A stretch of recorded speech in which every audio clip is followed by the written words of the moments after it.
राजस्थान के सूखे रेगिस्तान के बीचों बीच एक छोटा सा गांव था। किशनगढ़ दूर दूर तक बस रेत, कांटेदार झाड़ियां और तपते सूरज की किरणें, लेकिन गांव के उत्तर की दिशा में एक टीले पर खड़ी थी एक विशाल पुरानी हवेली, राय हवेली।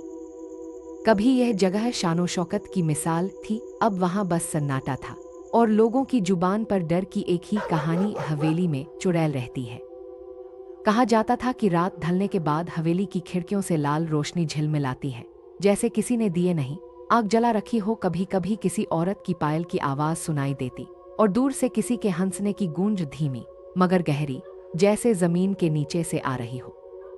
गांव के बूढ़े बुजुर्ग कहा करते, जिस रात कोई उस हवेली के पास गया वो सुबह तक नहीं लौटा, और अगर लौट आया तो बोलना भूल गया।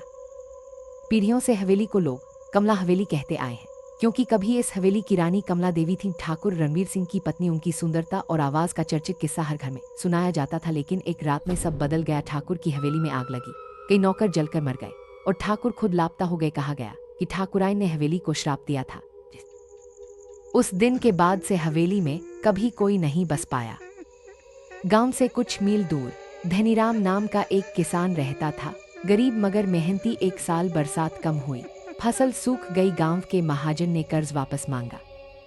धनीराम ने घर की गाय तक बेच दी, पर फिर भी रकम पूरी न हुई। तब किसी ने उसे सलाह दी, रात में राय हवेली के पास की जमीन में पुराने जमाने के सोने के सिक्के गड़े हैं, बस हिम्मत चाहिए। धनीराम ने डरते डरते सोचा, भूत प्रेत तो सब अंधविश्वास है। अगली अमावस की रात वो फावड़ा लेकर हवेली की ओर निकल पड़ा। रास्ते में बस हवा थी और झींगुरों की आवाज। हवेली के गेट पर पहुंचा तो लोहे का ताला टूटा हुआ था, अंदर झाड़ियां उग आई थीं। उसने दीपक जलाया और खुदाई शुरू की।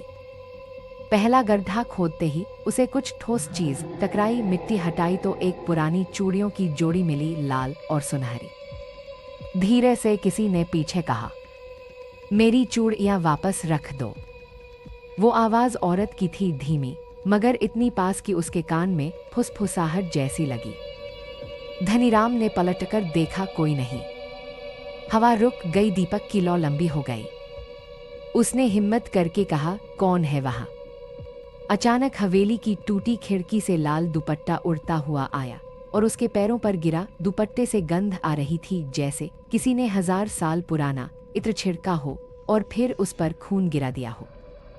वो डर के मारे भागा, लेकिन जैसे ही गेट तक पहुंचा, दरवाजा अपने आप बंद हो गया। पीछे से कदमों की आवाज आई, छन छन छन। धनीराम का दीपक बुझ गया। अंधेरा और फिर एक सर्द हाथ उसके कंधे पर। अगली सुबह गांव वालों ने उसे हवेली के बाहर बेहोश पाया, मुंह सूखा, आंखें खुली मगर आवाज गायब। उस दिन से धनीराम गूंगा हो गया। गांव में फिर डर लौट आया। बच्चों को शाम ढलते ही घरों में बंद कर दिया जाता। पंडितों ने कहा, हवेली में आत्मा फिर जाग उठी है।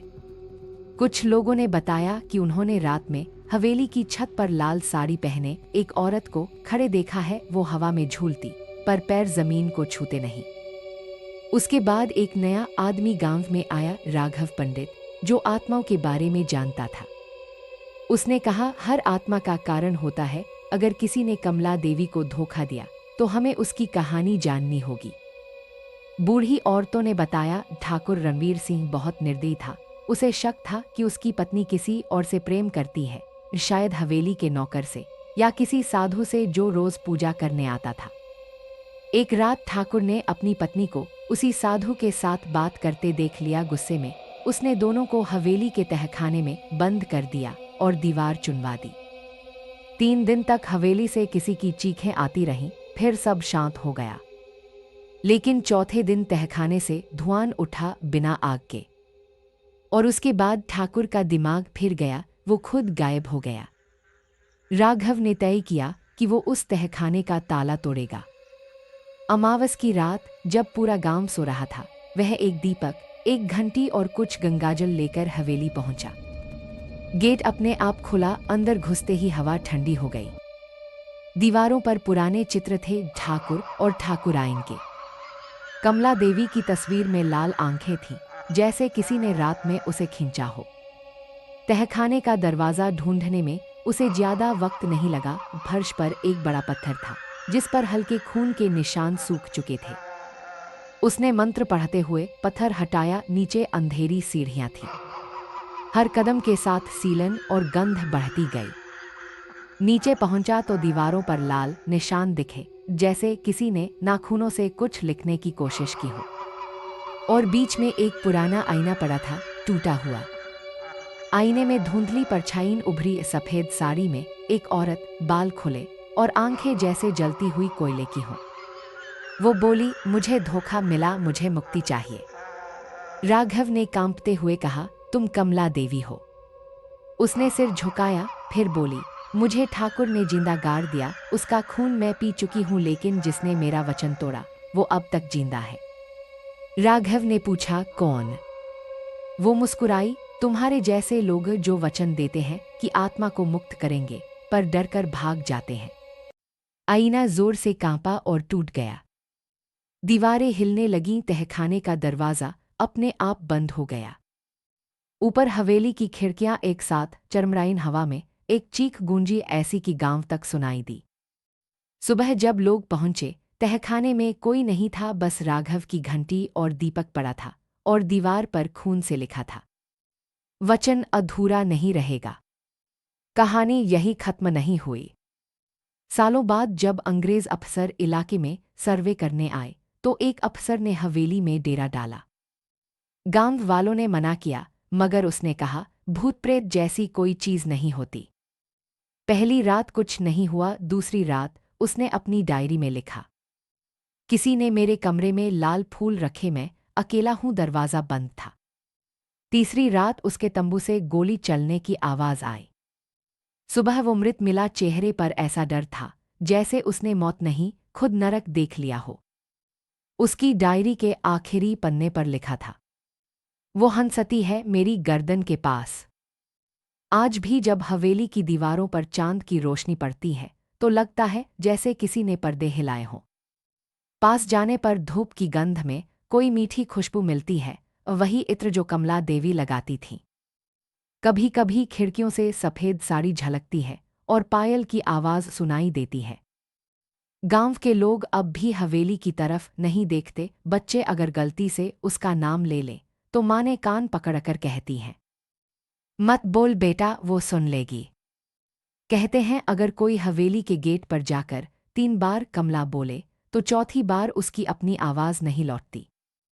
वो आवाज़ हवेली के भीतर रह जाती है, दीवारों में, तहखाने में, और उस लाल दुपट्टे में जो अब भी खिड़की पर झूलता है।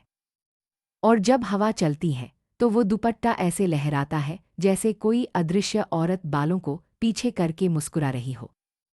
लोग कहते हैं वो मुस्कान मौत नहीं देती, वो इंतजार करती है किसी ऐसे की जो उसकी कहानी पूरी सुने और उसे मुक्ति दे।